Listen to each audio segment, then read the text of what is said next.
இந்த நூற்றாண்டின் மிகப்பெரிய எழுத்தாளர் என்று சொல்லப்படுகிற காப்ரியல் கார்சியா மார்கோஸனுடைய ஒரு கதை, அவருடைய கலெக்டட் ஸ்டோரிஸ்லேயே மிகச்சிறந்த கதை. இந்த உலகத்தின் மிகச்சிறந்த கதையில் ஒரு 10 கதையில் அதையும் சொல்றாங்க. அதுக்கு பேர் ஆங்கிலத்தில் வந்து டியூஸ்டே சீஸ்டா,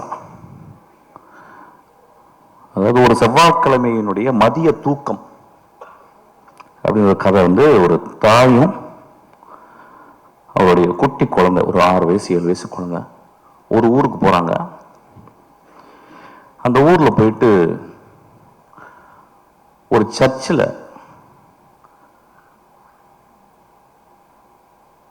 தன்னுடைய மகனுடைய கல்லறை எங்க இருக்குன்னு கேட்டு போறான் அந்த தாய். அப்ப அந்த பாதிரியார் சொல்றாரு, வந்து அந்த ரெஜிஸ்டர் கொடுத்து அதில் சைன் போட சொல்றாரு. அந்த தாய் சைன் போடுறான். அப்போ அவர் கேட்குறாரு, ஏமா இப்படியாப்பட்ட ஒரு புள்ளைய பெத்த அப்படின்றாரு. அப்போ ஒரு சின்ன ஃபிளாஷா காப்ரியல் கார்சியா எழுதுறாரு. அந்த மனிதன், அந்த மகன் அந்த ஊருக்கு வந்திருக்கான். ஒரு நாள் இரவு ஒரு கதவை உடைக்கிறான். அந்த வீட்டுக்குள்ள ஒரு பெண் தனியா இருக்கிறா. அவளுக்கு தெரிஞ்சிருச்சு யாரோ ஒரு திருடன் வந்து கதவை உடைக்கிறான்னு. நல்ல மழை வேற. அந்த பெண் ஒரு துப்பாக்கி எடுக்கிறான். அந்த துப்பாக்கி எப்படின்னா வந்து ஒரு 100 வருடங்கள், ஒரு 50 வருடங்கள் யூஸ் பண்ணாத ஒரு துப்பாக்கி. யாரோ தாத்தாவோ யாரோ உள்ள வச்சிருக்காங்க, அது மட்டும் தெரியுது. சின்ன வயசுல இருந்து பார்த்துருக்காங்க. அந்த துப்பாக்கி தொட்டதே கிடையாது. துப்பாக்கி கண்டா பயங்கர பயம். வேற வழி இல்லாம உள்ள வந்தவன் ஒரு வேளை கொன்னுறான், திருடிட்டு ஒரு வேளை கொன்னுட்டானா என்ன பண்றது அப்படின்னு ஒரு பயத்துல, அவன் யாருன்னு தெரியல, அவன் துப்பாக்கி எடுத்துட்டு போய் அந்த கதவுக்கு நேரம் நிக்கிறான். கை உதறது. சார் யாரும் பேசாதீங்க சார் ப்ளீஸ். கை உதறது.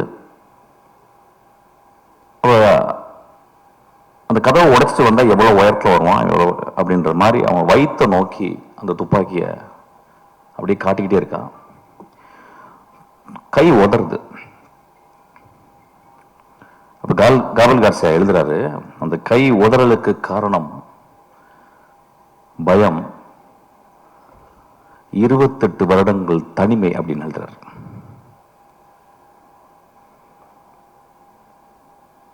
அதுக்கப்புறம் அவன் கையெழுத்து போடும்போது அந்த கேள்வி கேட்குறேன், இந்த மாதிரி புள்ள ஏன்பா பெத்தன்னு கேட்கும்போது தாய் சொல்றான், என் புள்ள ரொம்ப நல்ல புள்ளன்றான். நண்பர்களே, ஒரு பெரிய கேள்வி வரும், திருடனை பெற்ற தாய் எப்படி நல்ல புள்ளன்னு சொல்றா அப்படின்றது நீங்க அந்த கதையை படிக்கணும். ஒருவேளை தாய்க்கு எல்லா குழந்தைகளும் நல்ல குழந்தைகள் தான் நினைக்கிறேன். இந்த சமூகம் நிறைய குழந்தைகளை நிறைய தாய்கள் பெற்கிறாங்க. எல்லா தாய்களுக்கும் தன் மகன் அல்லது அந்த ஆண் நல்லவனாகவே இருக்கிறான். கை உதறலுக்கு காரணம் தன்னை கொலை செய்து விட போகிறான் ஒருவன் அப்படின்ற பயம். அதுக்கப்புறம் 28 வருட தனிமை அப்படின்றார். அது ஏன் அந்த இடத்துல எழுதுனான்னு தெரியல. அந்த மாதிரி ஒரு தனிமையான பெண் தான் இந்த கொட்டுக்காளி. ஆக்சுவலா கீழே வந்து ஒரு சப்டைட்டில் போட்டுருக்காங்க, ரொம்ப எனக்கு உடன்பாடே இல்லை. an adamant girl.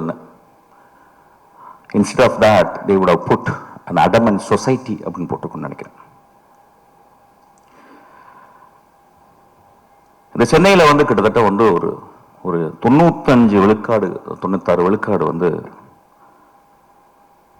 இங்க இருக்கவங்க எல்லாருமே கிராமத்துல இருந்து வந்தவங்க, என்ன உள்பட. இங்க வந்து முதல்ல மனப்பாடம் பண்றது பஸ் நம்பர்களை, இப்ப யாரும் மனப்பாடம் பண்றதில்ல. அதுக்கப்புறம் பீச்சுக்கு போறது, அதுக்கப்புறம் இந்த நகரத்தினுடைய உடைகள், அது பர்டிகுலரா ஜீன்ஸ், ஷூ போடுறதுக்கு வந்து கால் பழகணும், ஏன்னா கால் விரல்கள் விரிச்சுக்கிட்டு இருக்கும்.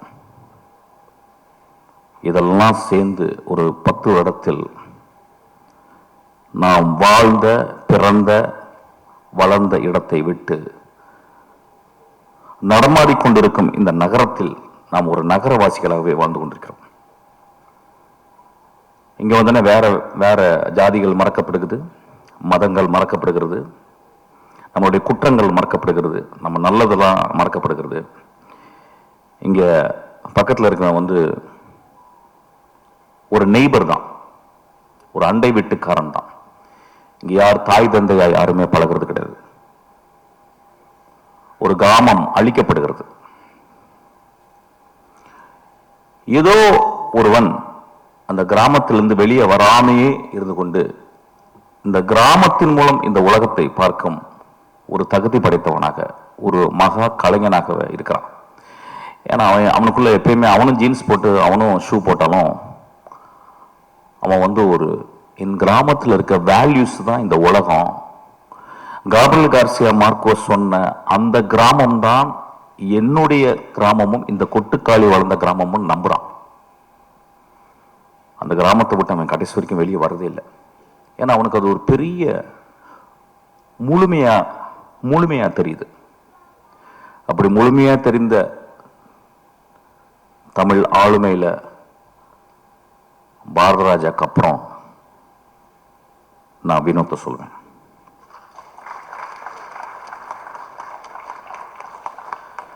ஒரு திரைப்படம் எதுக்காக எடுக்கப்படுது அப்படின்னா, நிறைய பேர் என் அசிஸ்டன்ட்ட கேட்பேன், எதுக்குடா எனக்கு தெரிஞ்சு 250 அசிஸ்டன்ட் என்னை விட்டு போயிருக்காங்க. ஒரு வருஷத்துக்கு கிட்டத்தட்ட ஒரு 3000 அசிஸ்டன்ட் டைரக்டருக்காக வர்றவங்களை நான் சந்திக்கிறேன்.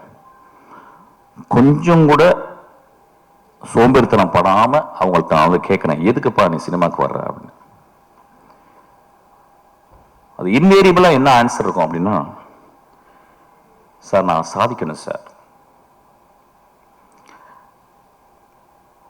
ஏதாவது ஒண்ணு பண்ணணும் சார் நான் அப்படின்னு சொல்லுவான். அந்த கிட்டத்தட்ட எல்லா வெர்ஷன்ஸும் ஒரே மாதிரி இருக்கும். இல்ல சார் எனக்கு ஒரு கதை இருக்கு சார், நான் ஒண்ணு பண்ணணும் சார். இப்படிதான் இருக்கும். அப்படிதான் நானும் வந்தோம், லிங்குசாமி வந்திருப்பாரு, சங்கர் சார் இப்படிதான் வந்திருப்பாரு, எல்லாருமே மணிரத்னம் எல்லாருமே இப்படிதான் வந்திருக்கும். இங்க வினோத் ஒருவேளை என் அசிஸ்டன்ட் வந்தா, ஏன்டா வினோத் என்கிட்ட வந்த அப்படின்னு கேட்டா அவன் இந்த ஆன்சர் சொல்லியிருக்க மாட்டான். சார் இந்த உலகத்தை என் கதை மூலியமா மாத்தணும் சார் அப்படின்னு வந்திருப்பான்னு நினைக்கிறேன். இந்த கதை மூலம் தமிழ்நாடையே மாத்திருக்கான்.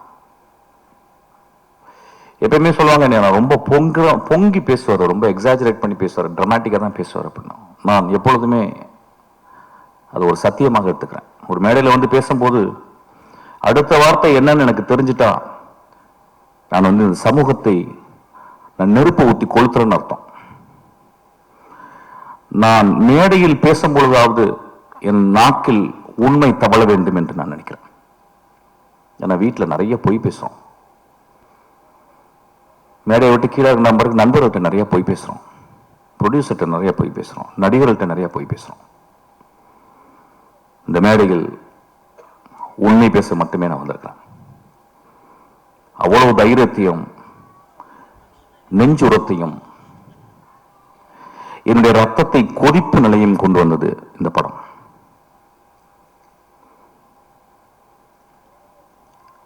இந்த படம் நிறைய படம் வரும்போதெல்லாம் நான் நிறைய பேசியிருக்கேன். ஃபார் எக்ஸாம்பிள் வழக்கு என்ன பேசும்போது இதே மேடையில் நான் ரொம்ப பயங்கரமா பேசினேன். பயங்கரமா பேசினேன்னா ரொம்ப கோபமா பேசினேன். சமூகத்தையே நான் என்ன இப்படி பண்றீங்க அப்படின்னு பேசினேன். அப்ப அன்னைக்கு நிறைய இதே மேடையிலால என்னை கேலி செய்யறாங்க, நான் பார்த்திருக்கேன். ஏன்னா ஒரு பாலசக்திவேல் எப்படியாப்பட்ட டைரக்டர்னு எனக்கு தெரியும், நிறைய பேருக்கு லிங்குசாமிக்கு தெரியும். ஒரு 3 படத்தை எடுத்துட்டு அந்த படம் ரிலீஸ் ஆகலன்னு உட்கார்ந்துருக்கான் ஒரு கலைஞன், மகா கலைஞன். அவன் எப்படியாப்பட்ட கலைஞன்றது ரொம்ப பக்கத்துல சேர்ந்தவங்களுக்கு, அவன் படங்களை நேசித்து பார்த்தவங்களுக்கு மட்டும்தான் தெரியும்.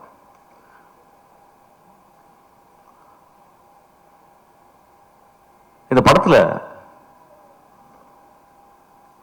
இது எதுக்கு கொட்டுக்காளின்னு வச்சான்னு தெரியல, எனக்கு நிறைய மீனிங் என்னமோ போகுது. நான் ரொம்ப நாளைக்கு முந்தி சிவகார்த்தியனுடைய படத்துல ஒரு பூஜை அன்னைக்கு ஒரு நாள் ஒரு சாப்பாடு சாப்பிட்டு இருக்கும்போது பக்கத்தில் ஒருத்தன் வெள்ளை சல்ல வெள்ளை பேண்ட் போட்டு ஒரு கிராமத்தில் இருந்த ஒரு பையன் மாதிரி உட்காந்துருந்தான். அறிமுகப்படுத்தினான், யாரா நீ தம்பி அப்படின்னு. சார் நான் தான் சார் வினோத். அப்படின்னா யார்ப்பா? இல்லை சார் நான் வந்து கூழாங்கல். அப்படி ஆமாம் ஏதோ பேசிக்கிட்டு இருக்காங்க நான் சொல்லுவேன்.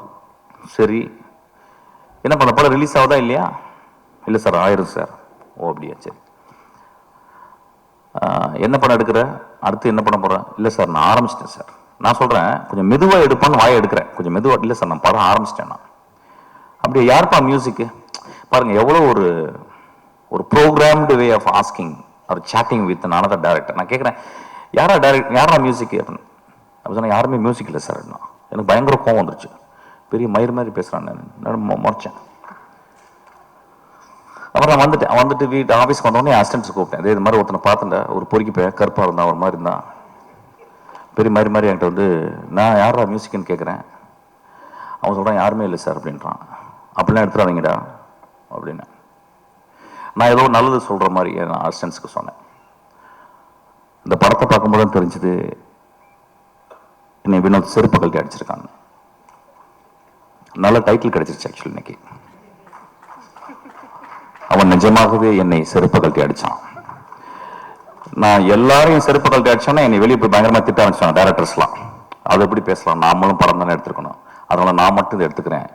என்னை மட்டும் வினோத் செருப்பை கழட்டி அடித்தான்.